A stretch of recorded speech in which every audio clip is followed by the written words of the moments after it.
yang ada komorbid dia akan jatuh ke dalam kondisi yang lebih berat, itu benar ya. Tetapi akhir-akhir ini sepertinya tidak pandang bulu ya, maupun yang tidak ada komorbid ya, Dok, atau yang usia muda pun itu masih bisa kena COVID dan bahkan fatal juga akibatnya. Yang memang betul-betul akan kalau orang divaksin pasti tidak kena COVID, tidak pernah seperti itu. Padahal dengan satu kali divaksin, ya itu antibodinya belum terbentuk optimal ya. Malah kemungkinan terkena COVID ya masih kurang lebih sama dengan orang yang tidak divaksin sekaligus ya. Kalau sekedar cuma dapat sertifikat, saya rasa kurang bijak ya di dalam mendapatkan vaksinasi itu. Harusnya ya 2 kali supaya selain dapat sertifikat juga dapat perlindungan seperti itu.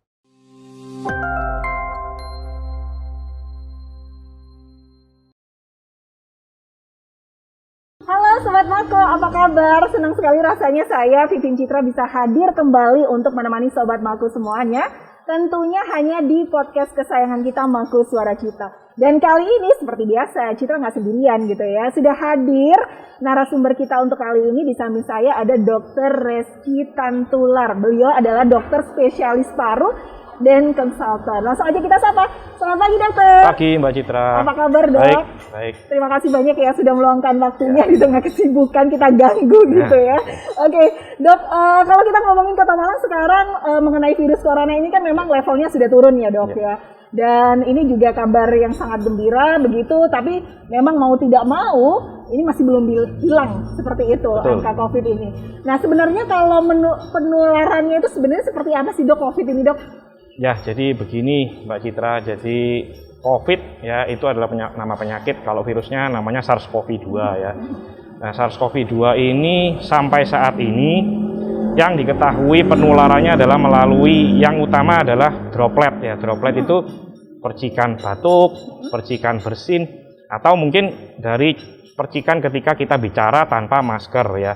Jadi kita bicara tanpa masker, orang di depan kita sama-sama tidak pakai masker, dalam jangka waktu yang cukup lama-kelamaan virus yang semula sedikit, lama-kelamaan jadi naik. Itulah yang menyebabkan, yang utama itu ya droplet, yang menyebabkan penularan COVID dari orang satu ke orang lain. Berikutnya ada lagi indirect contact ya. Indirect contact seperti misalnya orang batuk ya, batuk menutupi tangan, kemudian dia memegang gagang pintu, dipegang oleh orang yang lain ya, kemudian orang yang lain itu tidak sengaja mengucek mata misalnya, atau misalnya masuk ke lubang hidung, telinganya. Nah, itu yang menjadi indirect contact. Ada lagi fomite transmission, misalnya orang yang tidak menggunakan masker, bersin, kemudian bersinnya itu nempel di gagang pintunya yang dipegang kemudian bisa menular. Nah, ada teori-teori yang lain seperti aerosol ya. Aerosol itu percikan droplet yang lebih kecil ya. Itu biasanya sih terjadinya di lingkungan rumah sakit karena tindakan-tindakan kedokteran, misalnya yang mengeluarkan tindakan aerosolisasi seperti pemasangan selang ini ya, selang endotracheal tube ya, atau bronkoskopi dan lain sebagainya. Tetapi itu masih teori-teori, dan ada teori yang lain seperti melalui fekal atau urin, itu masih belum terbukti. Ya. Ada beberapa cara yang biasanya Citra sempat dengar ya, salah satunya adalah berjemur. Ini kayaknya juga cocok ya, Dok ya. Kita berada di outdoor, dia juga sekalian berjemur begitu ya, Dok. Tapi Dok, ngomong-ngomong nih, Dok, COVID sendiri gitu ya terhadap tubuh kita, sebenarnya yang diserang nih apa sih, Dok? Paru-paru kah atau apa gitu? Jadi SARS-CoV-2 itu masuk ke dalam tubuh manusia ditangkap oleh reseptor yang namanya ACE2 ya. ACE2 itu angiotensin converting enzyme 2 ya, di mana reseptor ACE2 ini ada hampir di seluruh tubuh ya. Memang karena dia percikannya droplet, maka yang nangkap adalah saluran napas ya. Di saluran napas juga ada ACE2, sehingga yang paling dominan dari penyakit COVID-19 adalah gejala saluran pernapasan seperti batuk ya, pilek, dan sampai radang paru, sampai ke gagal napas dan sampai meninggal. Tetapi tidak menutup kemungkinan manifestasi dari penangkapan ACE2 itu bisa saja terjadi di GI tract atau saluran cerna misalnya ya. Jadi ada beberapa pasien yang justru diarenya lebih dominan dibandingkan batuk atau seseknya ya. juga ada yang penurunan kesadaran ya, jadi manifestasi di saraf dan lain sebagainya. Jadi sebenarnya S2 itu banyak ya di seluruh tubuh, cuma yang menyebabkan pasien merasa tidak nyaman, yang pasien merasa gawat dirinya ya karena saluran napasnya yang terganggu itulah. Karena itu yang paling penting ya dok, ya. Pernafasan ya. Betul, gitu. Ya. Nah tapi dok, kenapa ya kalau misalnya saya dengar gitu, ketika seseorang dengan komorbid gitu ya, itu akan memperburuk COVID sendiri gitu, yang ada di dalam tubuhnya.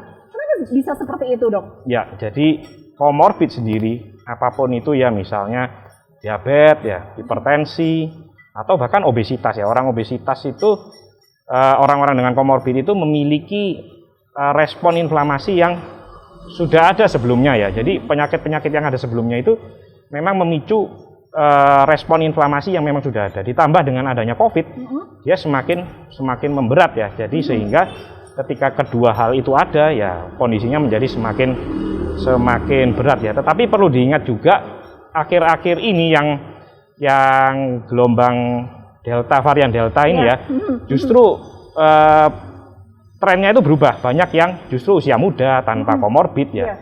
Nah, jadi sebenarnya ya memang awalnya dulu statement bahwa yang ada komorbid dia akan jatuh ke dalam kondisi yang lebih berat itu benar ya. Tetapi akhir-akhir ini sepertinya tidak pandang bulu ya, maupun yang tidak ada komorbid ya, dok, atau ya? yang usia muda pun itu masih bisa kena COVID dan bahkan fatal juga akibatnya.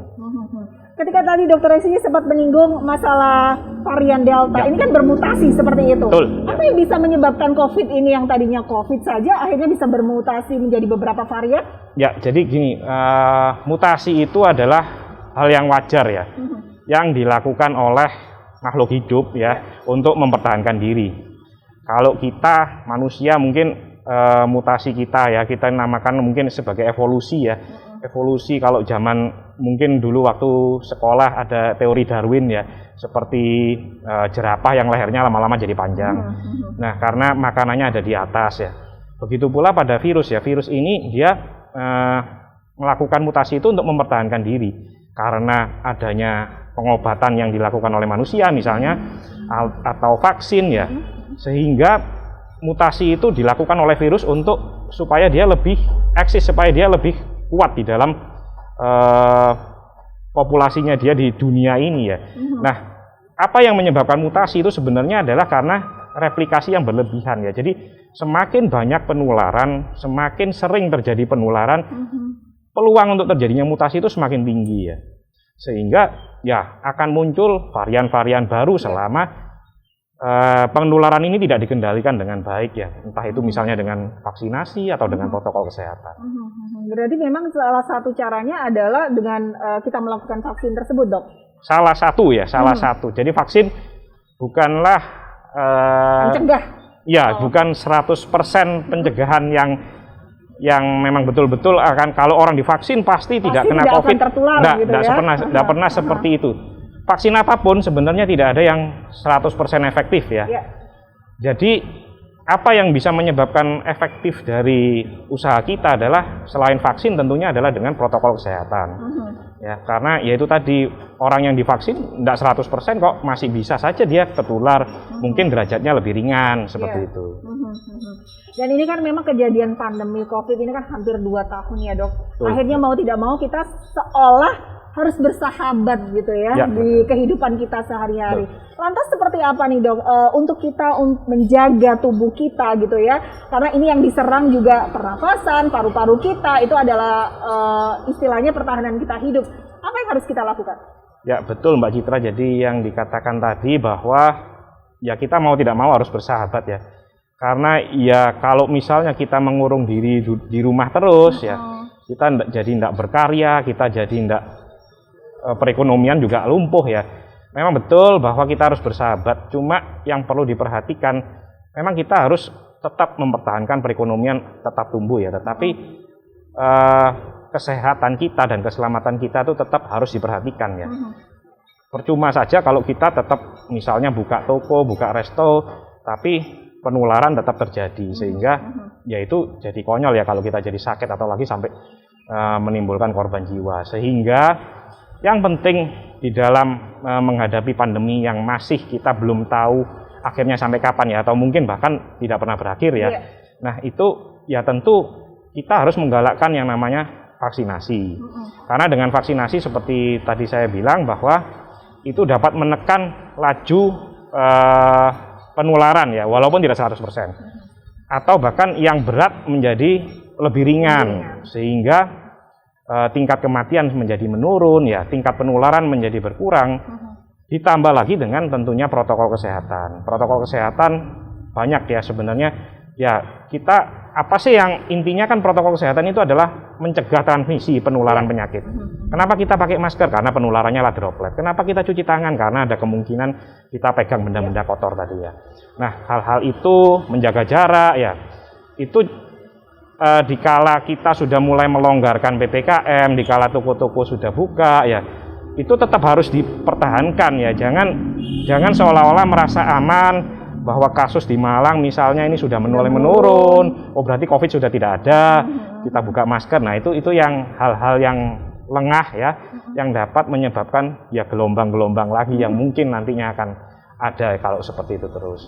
Oke. Dok, sebagai seorang dokter spesialis paru nih dok, saya sebenarnya penasaran gitu loh. Ketika seseorang sudah terpapar virus COVID-19 gitu ya, apakah ada perubahan dari sisi paru-parunya gitu ya? Misalnya meskipun dia nantinya sudah sembuh seperti itu, dengan orang yang dia tidak pernah terpapar virus COVID, apakah ada perbedaan? Ya, kalau di paru memang ada ya. Jadi beberapa kasus COVID-19 ya, terutama yang kondisinya gawat ya, yang dulunya waktu dia sakit sampai gagal napas ya, itu memang terjadi perubahan anatomis di parunya ya, terjadi fibrosis yang namanya. Fibrosis itu seperti jaringan ikat ya, jadi kalau kita luka, jatuh, babras ada bekasnya, nah itu seperti itu. Nah, tergantung luasnya dari penyakit COVID sendiri, tentu fibrosisnya kalau semakin luas ya akan semakin berat. Nah, fibrosis sendiri, kalau kita luka itu kan biasanya bekasnya akan dibawa seumur hidup ya. Begitu pula pada COVID. Ya, sampai sejauh ini orang yang dengan fibrosis paru akibat COVID itu masih ada ya, masih jaringan parunya akan berubah, sampai sekarang pun masih ada. Kita tidak tahu ke depannya apakah fibrosisnya itu akan berkurang atau membaik. Sampai sejauh ini dari penelitian dari kasus-kasus, laporan kasus yang sudah ada, itu masih tetap ada ya. Jadi itulah yang menyebabkan pasien-pasien pasca COVID ya mengalami istilah yang dinamakan sebagai long COVID ya, long COVID-19. Nah, long COVID itulah akibat dari sequel atau akibat dari sisa-sisa COVID yang masa akutnya ini. Entah itu karena bisa jadi sesak ya. Ada juga yang mengalami demam. Jadi demamnya sudah bulanan. Demam, kemudian mudah capek ya, pusing. Nah, itu kendala yang sering dialami ya, Dok ya. Rata-rata semua apa sih istilah kayak komennya itu adalah mudah lelah, kemudian pusing, tidak seperti sebelum terkena COVID gitu, seperti itu ya dok? Betul. Oke. Tapi ada kemungkinan lagi ketika seseorang sudah terpapar, kemudian dia bisa terpapar lagi? Betul. Nah penyebabnya apa dok? Banyak hal ya, jadi antibodi terhadap COVID-19 itu memang bertahan cukup lama ya, tetapi dari penelitian yang sudah ada, memang kadar dari antibodi itu semakin lama semakin menurun ya, sehingga ketika antibodinya sudah sedikit, sementara viral load-nya ya dia di dalam ruangan yang misalnya penuh dengan orang yang COVID misalnya, ruangannya tertutup ya, tidak menggunakan prokes yang baik dan benar, ya dia bisa ketularan lagi dengan viral load yang tinggi ya. Ibaratnya tentaranya dia sedikit, tentaranya virus lebih banyak ya. Apalagi dengan adanya mutasi-mutasi, dengan varian-varian baru, misalnya varian Delta, varian Mu ya. Varian Mu itu dianggap masih dicurigai ya, masih belum terbukti bahwa dia dapat menginfeksi orang yang sudah divaksin ya, 7,6 kali lebih tinggi dibandingkan virus yang terdahulu ya, strain yang terdahulu. Sehingga kemungkinan orang itu tertular COVID lagi itu bisa jadi banyak hal ya, karena antibodinya yang sudah menurun atau karena daya tahan tubuhnya yang kurang baik, serta adanya kemungkinan varian-varian yang baru ini. Nah ini kadang juga masyarakat akhirnya ada beberapa yang menyepelekan gitu ya dok. Saya sudah divaksin, udah saya nggak mungkin kena COVID seperti itu. Atau mungkin ada yang beranggapan bahwa saya sudah kena COVID, saya tidak akan kena COVID lagi. Padahal ini salah ya dok ya, bisa terjadi kembali seperti itu. Nah mungkin selain vaksin sendiri nih dok, meskipun vaksin tidak 100% bisa mengobati ya atau mencegah atau apapun, adakah hal lain gitu yang bisa masyarakat lakukan misalnya untuk menjaga daya tahan tubuh kita mungkin dari makanan, pola hidup atau seperti apa dok untuk terhindar dari COVID sendiri? Ya, yang paling utama adalah prokes ya. Prokes nomor satu itu yang tidak bisa dilupakan karena itu bagaimanapun juga prokes itu menyebabkan transmisi dari penularan penyakit. Dan yang kedua tadi betul vaksin walaupun tidak 100% tetapi dia masih memiliki efek protektif ya. Ya berapapun persennya, tapi yang jelas orang yang tidak divaksin dibandingkan orang yang divaksin tentu lebih kebal orang yang divaksin. Dan yang ketiga tentu adalah dengan makan makanan bergizi ya. 4 sehat 5 sempurna ya, sayur, buah, kemudian protein, lemak, karbohidrat, ditambah susu lebih baik ya. Olahraga yang teratur ya, tentu olahraga dengan menerapkan prokes ya. Kalau ya kebanyakan kan kita lihat sekarang PPKM mulai dilonggarkan, banyak klub sepeda yang bersepeda banyak orang. Mulai aktif kemudian setelah itu dia berhenti untuk makan di suatu tempat tanpa masker. Nah, itu justru memang betul olahraganya sendiri meningkatkan imunitas ya, tetapi kemungkinan transmisi virus masih belum dikurangi dengan seperti itu ya. Mungkin saja orangnya yang tidak kena tapi orang yang di rumah yang kena. Nah, ini karena virusnya dibawa oleh si pesepeda itu kan bisa saja. Ini yang kadang kita harus hati-hati ya. Mungkin daya tahan tubuh kita kuat ya dok ya, tapi belum tentu orang yang ada di sekitar kita, di rumah kita begitu ya dok. Betul. Nah dok, kalau kita ngomongin vaksin sendiri, ini kan ada vaksin tahap 1, ada vaksin tahap kedua seperti itu. Kenapa kita harus melakukan istilahnya kayak harus 2 kali vaksin seperti itu? Ya, jadi untuk vaksin tahap 1 dan tahap 2 itu namanya dosis 1 ya, dosis 1 dan dosis 2. Jadi dari penelitian vaksin dengan multiple platform yang banyak, misalnya ada CoronaVac atau Sinovac itu ya, AstraZeneca, Pfizer, Moderna, ada lagi yang Janssen yang dari Amerika, itu mereka sudah melakukan penelitian ya, dari beberapa kali pemberian yang paling efektif meningkatkan antibodi ya, dari CoronaVac atau Sinovac, kemudian Astra, Pfizer, dan Moderna itu telah terdapat penelitian yang menyimpulkan bahwa ternyata dengan 2 kali pemberian dosisnya malah antibodinya malah meningkat ya. Kenapa? Pertanyaannya adalah kenapa kok tidak 3 kali? 3 kali, benar. Nah setelah diteliti mungkin 3 kali justru hasilnya malah tidak signifikan berbedanya. Dan mengenai jarak pun ya ada yang 21 hari, ada yang 28 hari. Nah, itu tergantung dari masing-masing penelitian ini ya, dari masing-masing pabrikan vaksin ini sudah melakukan penelitian, itu adalah hasil yang paling optimal yang mereka mendapatkan antibodi yang paling baik. Kecuali yang Janssen itu cuma 1 kali memang. Jadi kalau misalnya nih sobat Mako yang ada di rumah, udah saya cukup 1 kali aja misalnya begitu ya, udah nggak mau lagi karena prosesnya atau apa. Ini harus dipikir ulang ya, karena ternyata di dosis kedua itu malah meningkatkan antibodi kita. Gitu ya dok. Ya, jadi mengenai vaksin itu yang bahaya di masyarakat adalah memang mereka membutuhkan vaksin hanya untuk syarat administratif ya. Ini. Jadi sertifikat yang didapatkan 1 kali sudah cukup. Sudah cukup. Ya itu yang salah ya. Bahaya ya, yang membahayakan diri dan membahayakan sesama, karena padahal dengan 1 kali divaksin ya itu antibodinya belum terbentuk optimal ya. Malah kemungkinan terkena COVID ya masih kurang lebih sama dengan orang yang tidak divaksin sekaligus ya. Kalau sekedar cuma dapat sertifikat, saya rasa kurang bijak ya di dalam mendapatkan vaksinasi itu.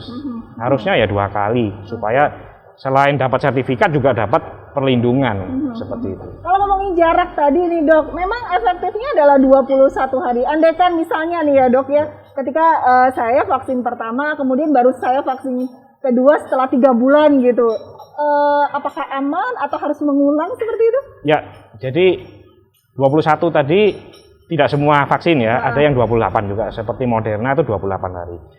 Ya, jadi CoronaVac itu atau Sinovac itu 21. Kalau Astra sebenarnya 3 bulan ya, atau 3 kali 28 hari. Nah, itu memang sudah berdasarkan penelitian ya. Jadi sudah seperti yang saya katakan tadi, masing-masing pabrik, masing-masing peneliti itu sudah mendapatkan angka yang paling optimal, ya, yang paling nyaman buat si pasien, yang paling optimal, yang paling aman di antara angka-angka itu tadi ya. Jadi itu memang sudah didapat. Nah, kenapa kok tidak bisa mendapatkan 3 bulan? Secara safety-nya sebenarnya aman ya, karena kan dia sebenarnya dijauhkan tetapi dengan platform yang sama, dengan vaksin yang jenis sama. Kalau awalnya dia tidak ada kontraindikasi seperti misalnya tidak ada alergi terhadap vaksin tersebut, ya tidak akan jadi masalah ya. Cuma yang jadi masalah adalah tinggi rendahnya antibodi yang masih belum diketahui dengan menambah waktu seperti misalnya 3 bulan tadi. Ya, karena dari penelitiannya sudah ditetapkan, sudah disimpulkan bahwa yang paling baik adalah 21 hari misalnya. Sehingga kalau 3 bulan memang mungkin masih aman ya, tetapi efektivitasnya yang kita masih tanda tanya. Kita nggak tahu begitu ya Dok ya. Oke. Nah Dok, kita kembali lagi nih ya. Ini saya hampir terlupa gitu. Ketika seseorang yang terpapar COVID gitu ya, awalnya baik-baik saja, mungkin hanya batuk, demam seperti itu. Sampai akhirnya apa yang mengakibatkan dia gitu ya? Sampai akhirnya langsung drop, sampai mungkin akhirnya harus tidak ada. Nah hal-hal ini apa penyebabnya Dok? Ya, jadi rangkaian dari sistem imun ya yang menghadapi COVID ini itu karena respon imun ya. Jadi batuknya, demamnya, atau bahkan pileknya, seseknya itu akibat dari respon tubuh untuk melawan si virus yang asing ini ya. Nah kadang melawannya tubuh ini kebablasan ya, atau luar biasa ya, yang dinamakan sebagai badai sitokin ya, atau cytokine storm ya. Benar. Nah kondisi yang kalau sudah tercapai badai sitokin inilah yang biasanya ya paru-parunya jadi banyak sel radang di situ ya, sehingga paru yang dibuat bernapas si manusia yang sakit ini menjadi tidak optimal ya. Yang semula 100% baik menjadi berkurang hanya hingga 30%, sehingga sesak napasnya menjadi hebat sekali. Dan tergantung dari pasien ini tadi ya, kalau memang dia kuat ya mungkin bisa bertahan. Tetapi kalau tidak kuat ya lama-kelamaan dengan kondisi yang saturasi rendah tadi, gagal napas, lama-kelamaan bisa meninggal. Itu yang menjadi kegawatan di dalam COVID ini. Oke. Nah ngomongin badai sitokin sendiri nih Dok, ini kan memang beberapa waktu yang lalu sempat viral gitu ya, ketika salah satu ada artis kita gitu ya yang terkena badai sitokin ini sendiri. Seberapa persen atau seberapa bahayanya badai sitokin ini? Ya, jadi seperti tadi ya, jadi badai sitokin itu adalah respon pertahanan tubuh. Nah, kita di rumah sakit ya, itu kita menghadapi pasien-pasien dengan gagal napas seperti itu, tentu kita harus menekan sistem pertahanan tubuh yang berlebihan ini ya. Entah itu dengan pengobatan yang macam-macam kita berikan di rumah sakit ya. Nah, kalau dari penekanannya ini berhasil ya, sehingga badai sitokinnya bisa terkendali, maka ya bisa jadi tidak gawat ya, bisa jadi selamat ya. Tetapi kadang di suatu sisi kita kalah ya, jadi obat-obat kita yang sudah kita masukkan dengan dosis yang paling tinggi, dengan dosis yang paling optimal, ternyata kalah dengan tentaranya tubuh yang badai sitokin ini ya, sehingga ya akhirnya kondisi gagal napasnya, kondisi sesaknya semakin bertambah, dan akhirnya pasiennya menjadi bahkan sampai tidak ada. Dan ini memang tidak pandang bulu ya Dok. Tidak pandang bulu. Meskipun orangnya juga melakukan gaya hidup sehat, belum tentu juga tidak terkena virus ini, begitu ya Dok. Betul. Ya? Oke, baik. Nah ini memang yang harus jadi PR kita semua ya Sobat Mako, bahwasanya kita tidak boleh menyepelekan apapun itu virus, seolah kita kuat, antibodi kita antibodi kita kuat, terus kita menggampangkan begitu ya Dok. Oke, baik, sekali lagi terima kasih banyak untuk Dr. Reski karena waktunya juga. Mungkin ada yang ingin disampaikan untuk Sobat Mako yang ada di rumah, silakan nih Dok. Ya baik, dari saya mungkin pesan saya, betul saya setuju untuk perekonomian itu tetap harus tumbuh ya, karena tanpa perekonomian yang kuat ya kita tidak akan bisa bertahan hidup juga ya. Tetapi yang perlu diperhatikan ya tidak hanya sekedar perekonomian, kesehatan pun itu harus tetap menjadi perhatian kita ya, kesehatan kita, kesehatan keluarga kita, yang mana dengan badan atau dengan raga yang sehat pun kita akan bisa melakukan karya-karya yang lebih baik ya, perekonomian kita bisa menjadi lebih baik juga ya. Tentunya di era pandemi ini bagaimana kita menjaga kesehatan adalah dengan menerapkan protokol kesehatan ya. Dengan vaksinasi jangan cuma 1 kali karena cuma dapat sertifikat tetapi tidak dapat manfaat dari vaksinnya itu yang optimal ya. Sehingga vaksin 2 kali, menjaga protokol kesehatan itu tetap harus dilakukan ya. Yang mana itu tentunya nanti akan mendukung perekonomian kita kembali menjadi lebih baik lagi. Oke, baik, sekali lagi terima kasih banyak Ya, Dr. terima Reski, kasih, Mbak Citra. sukses selalu, salam sehat, jaga kondisi ya Dok, karena garda terdepan kita nih Dr. Reski ya. Baik, sekali lagi terima kasih banyak Terima ya Dok. kasih. Nah, itu tadi nih Sobat Maku obrolan Citra bersama dengan Dr. Reski Tantular ya, yang pastinya juga tidak diingatkan juga untuk selalu protokol kesehatan, menggunakan masker, menghindari kerumunan, kemudian juga menjaga daya tahan tubuh tentunya gitu ya, mengkonsumsi makanan-makanan yang sehat itu juga penting sekali. Oke, kita akan ketemu lagi di lain kesempatan dengan narasumber dan juga tema yang berbeda. Akhirnya saya Vivin Citra pamit undur diri. Sampai jumpa.